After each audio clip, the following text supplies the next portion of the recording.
ನಮಸ್ಕಾರ ಎಲ್ಲರಿಗೂ ಕಥಾಲೋಕಕ್ಕೆ ಸ್ವಾಗತ. ಮುತ್ತಿನ ಹಾರ ಭಾಗ 4. ಪ್ರಾರ್ಥನಾ ಚಡಪಡಿಸುತ್ತಿದ್ದಳು. ನನ್ನ ಪ್ರೀತಿನ ಹೇಗೆ ಹೇಳೋದು? ಅಕಸ್ಮಾತ್ ಪ್ರಸಾದ್ ಅದನ್ನು ನಿರಾಕರಿಸಿದ್ರೆ ಏನು ಮಾಡೋದು? ಮತ್ತೆ ಅವರಿಗೆ ಮುಖ ತೋರಿಸೋಕೆ ಆಗುತ್ತಾ? ಅಥವಾ ಅವ್ರು ನನ್ನ ಬಗ್ಗೆ ತಪ್ಪು ತಿಳ್ಕೊಂಡ್ರೆ ಎನ್ನುವ ಯೋಚನೆ ಪದೇ ಪದೇ ಅವಳ ತಲೆಯಲ್ಲಿ ಬಂದು ಹೋಗುತ್ತಾ ಇತ್ತು. ಆದರೆ ಬೇರೆ ಏನೂ ಯೋಚನೆ ಮಾಡುವಂತಿಲ್ಲ. ಹೇಳಲೇಬೇಕೆಂದು ನಿರ್ಧಾರ ಮಾಡಿಯಾಗಿತ್ತು. ರಾತ್ರಿ 8 ಗಂಟೆ. ಪ್ರಾರ್ಥನಾ ಪ್ಲ್ಯಾನ್ ಅಂತೆ ರೆಸ್ಟೋರೆಂಟ್ ತಲುಪಿದ್ದಳು. ಪ್ರಸಾದ್ ಸ್ವಲ್ಪ ಲೇಟಾಗಿ ಬಂದಿದ್ದ. ಬಂದವನೇ, ಸಾರಿ, ಸ್ವಲ್ಪ ಲೇಟ್ ಆಗೋಯ್ತು, ಒಂದು ಮೀಟಿಂಗ್ ಇತ್ತು, ಅದನ್ನು ಮುಗಿಸಿ ಬಂದೆ ಎಂದಿದ್ದ. ಇರಲಿ ಬಿಡಿ ಸರ್, ಅದಕ್ಕೆಲ್ಲ ಯಾಕೆ ಸಾರಿ ಕೇಳ್ತೀರಾ? ನಿಜ ಅಂದರೆ ನಾನೇ ನಿಮ್ಮ ಟೈಮ್ ವೇಸ್ಟ್ ಮಾಡ್ತಾ ಇದ್ದೀನಿ ಅಲ್ವಾ ಎಂದು ಪ್ರಾರ್ಥನಾ ಕೇಳಿದಾಗ, ಹೇಯ್, ಹಾಗೇನೂ ಇಲ್ಲ, ಯಾವಾಗಲೂ ಕೆಲಸ ಅಂತ ಕೆಲಸ ಮಾಡ್ತಾ ಇರಬಾರ್ದು. ನನಗೂ ಈ ಥರ ಎಲ್ಲ ಕಾಲ ಕಳಿಬೇಕು ಅಂತ ಅನಿಸುತ್ತೆ. ಇವತ್ತು ನೀನನ್ನು ಇನ್ವೈಟ್ ಮಾಡಿದ್ದು ಒಂಥರ ಖುಷಿನೇ ಆಯಿತು. ಸರಿ, ಏನಾದರೂ ಆರ್ಡರ್ ಮಾಡಿದ್ಯಾ ಎಂದು ಕೇಳಿದ. ಇಲ್ಲ ಸರ್, ನೀವು ಬರೋದನ್ನೇ ಕಾಯ್ತಾ ಇದ್ದೆ. ಓಕೆ, ಆರ್ಡರ್ ಮಾಡಿಬಿಡೋಣ, ಅವ್ರಿನ್ ತಂದು ಕೊಡೋದು ಎಷ್ಟು ಲೇಟ್ ಆಗುತ್ತೇನೋ ಎಂದು ಪ್ರಸಾದ್ ಹೇಳಿದ ಕೂಡಲೇ ಮೆನು ನೋಡಿ ಇಬ್ಬರೂ ಏನೇನು ಬೇಕೋ ಎಲ್ಲವನ್ನು ಆರ್ಡರ್ ಮಾಡಿದರು. ಹಾಗೆಯೇ ಅದು ಇದು ಮಾತನಾಡಿದ ಮೇಲೆ, ಪ್ರಸಾದ್ ಸರ್, ನನಗೊಂದು ವಿಷಯ ಹೇಳಬೇಕಿತ್ತು ಎಂದು ಪೀಠಿಕೆ ಹಾಕಿದಳು ಪ್ರಾರ್ಥನಾ. ಪ್ರಸಾದ್ ನಗುತ್ತಾ, ಇದೇನು ಈ ಥರ ಕೇಳ್ತಿದೀಯಾ ಹೊಸದಾಗಿ? ಅದೇನಂತ ಹೇಳು, ಪರ್ಮಿಷನ್ ಏನು ಕೇಳೋದು, ಇದೇನು ಆಫೀಸ್ ಅಲ್ಲ ಎಂದು ಮತ್ತೆ ಮುಂದುವರೆದು, ಹಾಂ, ಅದಕ್ಕಿಂತ ಮೊದಲು ನಾನೊಂದು ವಿಷಯ ಹೇಳಲಾ ಎಂದು ಕೇಳಿದ. ಅವಳಿಗೆ ಗಾಬರಿಯಾಗಿತ್ತು. ಪ್ರಸಾದ್ ಸರ್ ನನಗೆ ಪ್ರಪೋಸ್ ಮಾಡಿಬಿಡ್ತಾರಾ, ನಾನು ಏನು ಹೇಳಲಿ ಎಂದೆಲ್ಲ ಯೋಚನೆ ಮಾಡಿಬಿಟ್ಟಳು ಒಂದೇ ಕ್ಷಣದಲ್ಲಿ. ಹಾಂ, ಹೇಳಿ ಪ್ರಸಾದ್ ಸರ್, ಅದರಲ್ಲೇನಿದೆ ಎಂದಳು.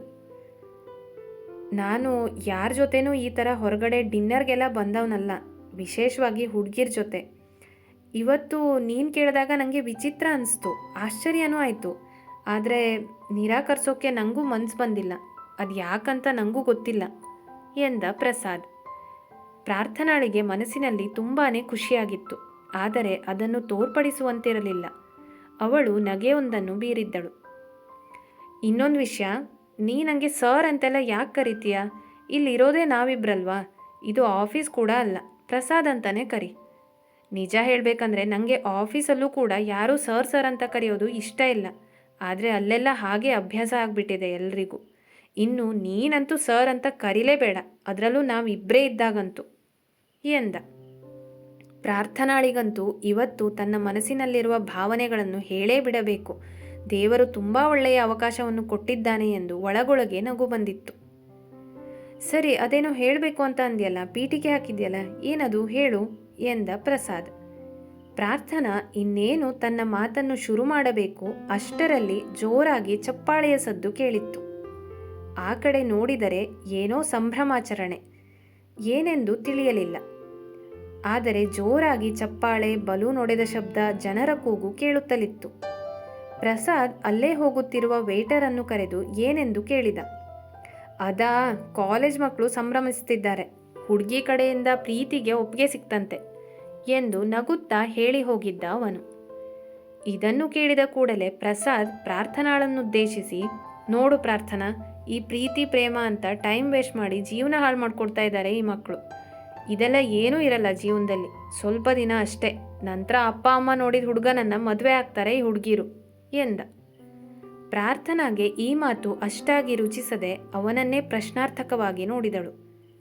ಪ್ರಸಾದ್ಗೆ ಅದು ಅರ್ಥವಾಗಿ, ಐ ಮೀನ್, ಎಲ್ಲರೂ ಆ ಥರ ಅಂತ ಜನರಲೈಸ್ ಮಾಡ್ತಾ ಇಲ್ಲ, ನೀನು ತಪ್ಪು ತಿಳಿಬೇಡ, ನಿನ್ನಂಥ ಒಳ್ಳೆ ಹುಡುಗಿರು ಇರ್ತಾರೆ. ಆದರೆ ಈ ಥರ ಕಾಲೇಜಲ್ಲಿ ಓದೋ ಟೈಮಲ್ಲಿ ಪ್ರೀತಿ ಪ್ರೇಮ ಅಂತ ಅಂದ್ಕೊಂಡು ಮುಂದೆ ಅದು ಉಳಿಯುತ್ತೋ ಇಲ್ವೋ ಯಾರಿಗೆ ಗೊತ್ತು. ಅದಕ್ಕೆ ಹಾಗೆ ಹೇಳಿದೆ. ನನಗೆ ಈ ಪ್ರೀತಿ ಪ್ರೇಮದಲ್ಲಿ ನಂಬಿಕೆನೇ ಇಲ್ಲ, ಎಲ್ಲ ಸುಳ್ಳು ಅನಿಸುತ್ತೆ ಎಂದು ಬಾರದ ನಗು ನಕ್ಕಿದ್ದ. ಮತ್ತೆ ಮುಂದುವರೆದು, ಅದೆಲ್ಲ ಬಿಡು, ನೀನೇನೋ ಹೇಳಬೇಕಂದ್ಯಲ್ಲ, ಹೇಳು ಎಂದ. ಇಷ್ಟು ಕೇಳಿದ ಮೇಲೆ ಪ್ರಾರ್ಥನಾಗೆ ತಾನು ಹೇಳಬೇಕಾದ ವಿಷಯ ಹೇಳಬೇಕೆಂದು ಅನಿಸಲಿಲ್ಲ. ಅದೇನಿಲ್ಲ ಸರ್, ಮರ್ತೋಯ್ತು, ಇನ್ನೊಮ್ಮೆ ಹೇಳ್ತೀನಿ ಎಂದು ಮಾತು ಬದಲಾಯಿಸಿದಳು. ಪ್ರಸಾದ್ ಯಾಕೋ ಸ್ವಲ್ಪ ವಿಚಲಿತನಾಗಿದ್ದ. ಅದನ್ನು ಗಮನಿಸಿದಳು ಅವಳು. ಆದರೆ ಅವಳ ಮನಸ್ಸಿಗೆ ತುಂಬ ಬೇಜಾರಾಗಿತ್ತು. ಕಣ್ಣೀರನ್ನು ಕಷ್ಟಪಟ್ಟು ತಡೆದಿದ್ದಳು. ಅಷ್ಟೊತ್ತಿಗೆ ಆರ್ಡರ್ ಮಾಡಿದ್ದ ಊಟ ಬಂತು. ಊಟವೂ ಸರಿಯಾಗಿ ಗಂಟಲಲ್ಲಿ ಇಳಿಯುತ್ತಿರಲಿಲ್ಲ ಅವಳಿಗೆ. ಪ್ರಸಾದ್ ಕೇಳಿದ, ಯಾಕೆ ಪ್ರಾರ್ಥನಾ, ಏನಾಯಿತು? ಯಾಕೋ ಸುಮ್ಮನಾಗ್ಬಿಟ್ಟೆ? ಏನಾಯಿತು, ಊಟ ಚೆನ್ನಾಗಿಲ್ವಾ ಎಂದ. ಅವಳು ಗಟ್ಟಿ ಮನಸ್ಸು ಮಾಡಿಕೊಂಡು, ಹಾಗೇನಿಲ್ಲ, ಸ್ವಲ್ಪ ತಲೆನೋವು ಸ್ಟಾರ್ಟ್ ಆಯಿತು, ಮತ್ತೇನಿಲ್ಲ, don't worry, I will be all right ಎಂದಳು. ಅಲ್ಲ ಪ್ರಾರ್ಥನಾ, ಡಿನ್ನರ್ಗೆ ಇನ್ವೈಟ್ ಮಾಡಿದ್ದು ನೀನೇ, ನಂತರ ಏನೇನು ಬೇಕು ಅಂತ ಆರ್ಡರ್ ಮಾಡ್ಕೊಂಡಿದ್ದು ನೀನೇ. ಈಗ ಸರಿಯಾಗಿ ಊಟ ಮಾಡ್ತಾ ಇಲ್ಲ ನೀನು, ತಲೆನೋವು ಸ್ಟಾರ್ಟ್ ಆಯಿತು ಅಂತೀಯ. ಏನೋ ನನಗಂತೂ ಅರ್ಥ ಆಗ್ತಾ ಇಲ್ಲ ಎಂದು ನಗುತ್ತಾ ಹೇಳಿದ್ದ ಪ್ರಸಾದ್. ಅವಳಿಗೆ ಈಗ ಪ್ರಸಾದ್ ಏನು ಹೇಳುತ್ತಿದ್ದರೂ ಅಷ್ಟೊಂದು ತಲೆಗೆ ಹೋಗುತ್ತಿರಲಿಲ್ಲ. ಎಷ್ಟೊಂದು ಒಳ್ಳೆಯ ಅವಕಾಶ ಸಿಕ್ಕಿತ್ತು ಎಂದು ತಾನಂದುಕೊಂಡಿದ್ದರೆ ಇಲ್ಲಿ ಆಗಿದ್ದೇ ಬೇರೆ ಎಂದು ಅವಳು ಯೋಚಿಸುತ್ತಿದ್ದಳು. ಪ್ರೀತಿ ಪ್ರೇಮ ಎನ್ನುವಾಗ ನೀವು ಸ್ವಲ್ಪ ಡಲ್ ಆದ್ರಲ್ಲ, ಯಾಕೆ ಅಂತ ಕೇಳಬಹುದಾ? ಅಥವಾ ನಾನೇ ತಪ್ಪಾಗಿ ತಿಳ್ಕೊಂಡ್ರೆ ಕ್ಷಮಿಸಿ ಎಂದಳು. ಪ್ರಸಾದ್ ವಿಚಲಿತನಾಗಿದ್ದು ಸರಿಯಾಗಿ ಅವನ ಧ್ವನಿ ಮತ್ತು ಮುಖಭಾವದಲ್ಲೇ ಗೊತ್ತಾಗಿತ್ತು ಅವಳಿಗೆ. ತನ್ನ ಪ್ರೀತಿ ಹೇಳಲಾಗಲಿಲ್ಲ ಎಂಬ ದುಃಖ ಒಂದು ಕಡೆಗೆ, ಆದರೆ ಇನ್ನೊಂದು ಕಡೆಗೆ ಅವನ ಜೀವನದಲ್ಲಿ ಏನಾಗಿತ್ತು, ಏನೋ ಕಥೆ ಪಕ್ಕಾ ಇದೆ ಎಂಬ ಕೆಟ್ಟ ಕುತೂಹಲ ತಲೆಯಲ್ಲಿ ಬಂದಿತ್ತು ಅವಳಿಗೆ. ಪ್ರಸಾದ್ಗೆ ಆಶ್ಚರ್ಯವಾಗಿ ಅವಳ ಮುಖ ನೋಡಿದ್ದ. ನಂತರ ಏನೂ ಹೇಳದೆ ಸ್ವಲ್ಪ ಹೊತ್ತು ಸುಮ್ಮನೆ ಇದ್ದ. ಪ್ರಾರ್ಥನಾಗೆ ತಾನು ತಪ್ಪು ಮಾಡಿದನೆಂದು ಅನಿಸಿ, ಸಾರಿ ಸರ್, ನಾನೇ ತಪ್ಪಾಗಿ ಕೇಳಿದೆ ಅನಿಸ್ತಿದೆ, ರಿಯಲಿ ಸಾರಿ ಎಂದಳು. ಹೇಯ್, ಹಾಗೇನೂ ಇಲ್ಲ, ನನ್ನ ಜೀವನದ ಒಂದು ಕೆಟ್ಟ ಘಟನೆ ನೆನಪಾಗಿತ್ತು ಅಷ್ಟೆ, ಅದೊಂದು ಕೆಟ್ಟ ಕನಸಂತ ಮರೆತು ಮುಂದೆ ಬಂದಿದ್ದೀನಿ ಎಂದು ವಿಷಾದದ ನಗೆ ನಕ್ಕ. ಅವಳಿಗೆ ಏನೆಂದು ಕೇಳುವ ಮನಸ್ಸಾದರೂ ಕೂಡ ಮತ್ತೆ ಕೆದಕುವುದು ಬೇಡವೆಂದು ಏನೂ ಮಾತನಾಡದೆ ಸುಮ್ಮನೆ ಕುಳಿತಳು. ಊಟ ಮುಗಿಸಿ ಪ್ರಸಾದ್ ಅವಳನ್ನು ಮನೆಗೆ ಬಿಟ್ಟು ತಾನೂ ಮನೆಗೆ ಹೋದ. ಮುಂದುವರೆಯುವುದು. ಈ ವಿಡಿಯೋ ಇಷ್ಟ ಆಗಿದ್ರೆ ಲೈಕ್ ಮಾಡಿ, ನಿಮ್ಮ ಸ್ನೇಹಿತರೊಂದಿಗೂ ಶೇರ್ ಮಾಡಿ. ಇನ್ನೂ ವಿಧವಾದ ಕಥೆ ಕೇಳಲು ಕಥಾಲೋಕ ಚಾನೆಲ್ ಅನ್ನು ಸಬ್ಸ್ಕ್ರೈಬ್ ಮಾಡಿ ಸಪೋರ್ಟ್ ಮಾಡಿ. ಫೇಸ್ಬುಕ್ ಮತ್ತು ಇನ್ಸ್ಟಾಗ್ರಾಮಲ್ಲಿ ಜೊತೆಯಾಗೋದನ್ನು ಮರಿಬೇಡಿ. Thank you. Bye bye.